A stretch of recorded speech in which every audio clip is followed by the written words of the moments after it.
Our Bible word is Isaiah 53 verses 4. Surely he has borne our griefs and carried our sorrows. Yet we esteemed him stricken, smitten by God, and afflicted. So this is a passage from very famous Isaiah 53 in Christian tradition. And it comes from one of the servant songs of Isaiah. Now, especially if we look at Isaiah chapters 40 to 55, it's also referred to as Second Isaiah. It was written by a prophet that during the time of the exile was looking forward to the people's return from exile, where they will leave Babylon and its environments and go back to Jerusalem, etc. But I want you to go look at these 4 passages of this part of Isaiah. Go look at chapters 42 verses 1 to 4, 49 verses 1 to 6, 50 verses 4 to 9, and also chapters 52 verses 13 to the whole of chapter 53. And these are the servant songs of Isaiah. Now, the term servant can refer to a patriarch, or especially to David or Moses, or to a king, one of the other kings. But these servant songs in Isaiah, a special form of servant comes to the surface. And the early Christians saw in these servant songs the life and ministry of Jesus. So these servant songs, they speak about the special figure. Now there's discussion, is this an individual? Does it refer to Israel as a people? But it actually refers to both, because sometimes the servant applies to Israel as a whole, sometimes it applies specifically to an individual who performs a ministry to Israel, but also to the Gentiles, to the world. So the servant in these Isaiah passages is what we can refer to as a corporate personality. He embodies the people Israel as an individual. So he's an individual, but he also embodies Israel as a group. So the servant, he does special things. For example, let's go to the first servant song, chapter 42, verse 1. Behold, my servant whom I uphold, my elect one in whom my soul delights. I have put my spirit upon him. He will bring forth justice to the Gentiles. You can read the rest of that servant song, but already attention is brought to the servant being anointed with God's Spirit, and that God will delight in him. And immediately we recognize the baptism of Jesus, when the Holy Spirit descended on him, and also the voice from heaven said, "This is my beloved Son, in whom I am well pleased." And also, Jesus, he will be this judge.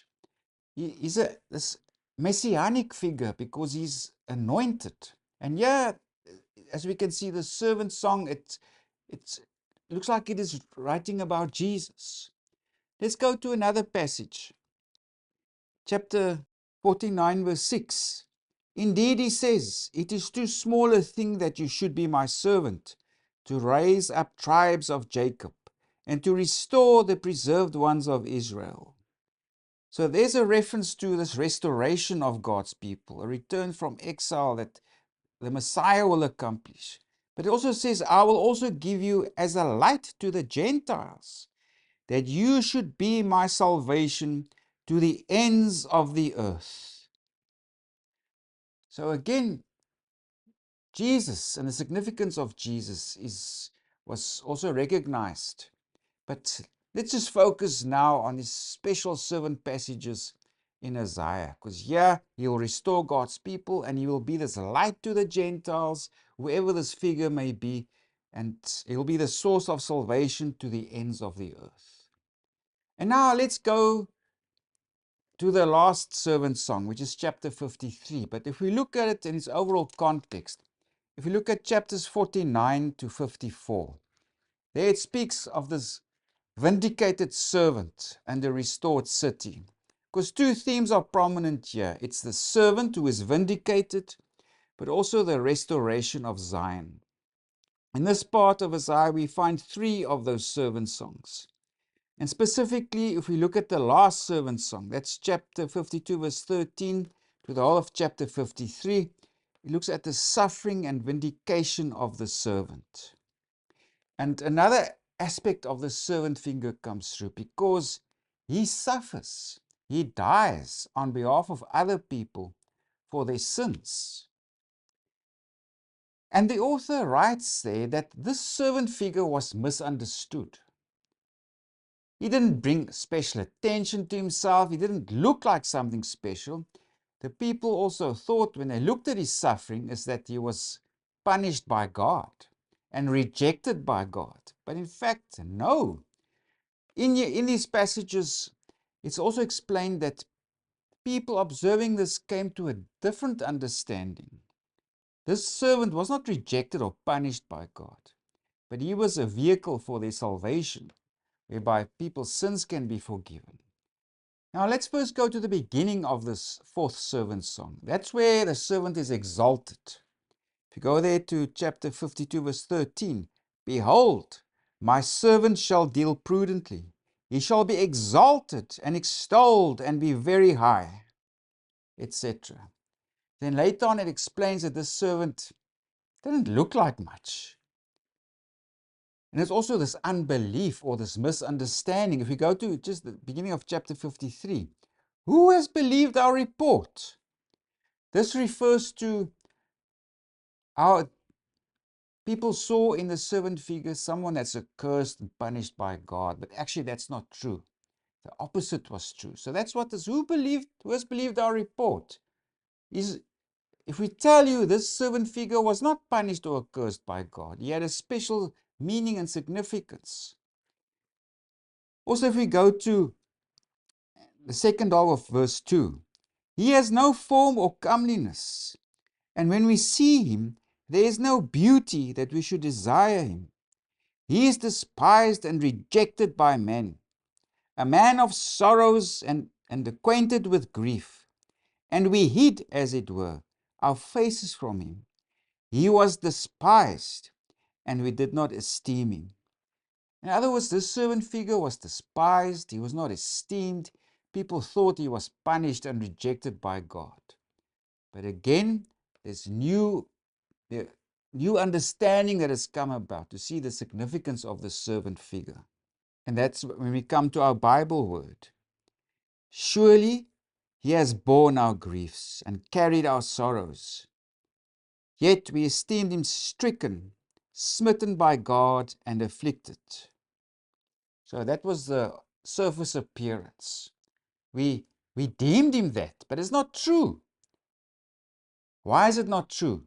Because he served as a sacrifice of atonement.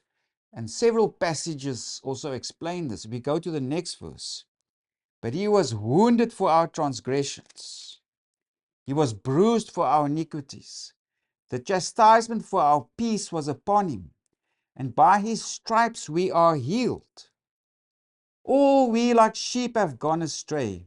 We have turned every one to his own way, and the Lord has laid on him the iniquity of us all.